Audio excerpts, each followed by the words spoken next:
வணக்கம். 8/3/2026 ஞாயிற்றுக்கிழமை இன்றைய கும்ப ராசி பலன்.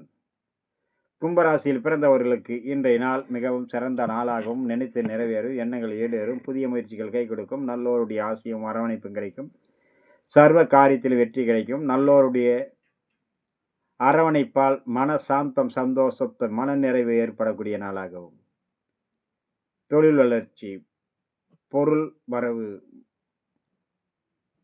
தனம் தானிய, வீட்டுக்கு தேவையான பொருள்கள், மனசாந்தத்தை ஏற்படுத்தக்கூடிய நாளாக மாறக்கூடும்.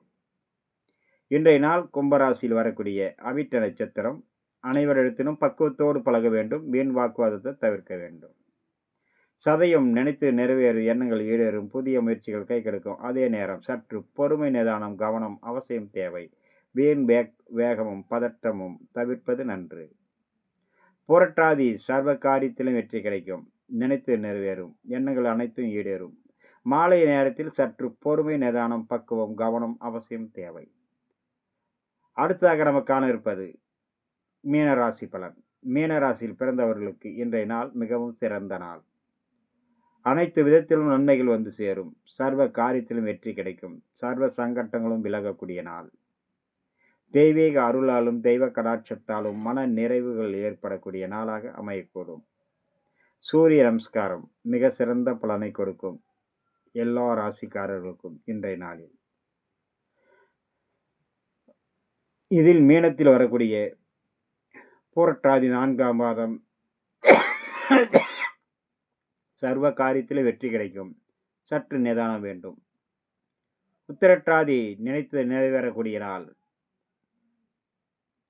ரேவதி செய்யும் வேளையில் கவனத்தோடு இருங்கள், மாலை நேரத்தில் மனதுக்கு இனிய சம்பவம் நடைபெறும். நண்பர்களே, இன்றைய நாள் இனிய நாள் நிகழ்ச்சியில் உங்களை சந்தித்தல் மிகவும் மகிழ்ச்சி. மீண்டும் நாளை சந்திப்போம். எனது அனைத்து பதிவுகளும் திருமலை ஜோதிட நிலையம் நெச்சை என்ற யூடியூப் சேனலிலும், அதைத் தொடர்ந்து ஃபேஸ்புக், இன்ஸ்டாகிராம் அனைத்திலும் என்னுடைய பதிவுகளை காணலாம். உங்களுடைய இந்த பதிவு ஆனது கோள்கள் சாரம் அடிப்படையில் கணிக்கப்பட்டது.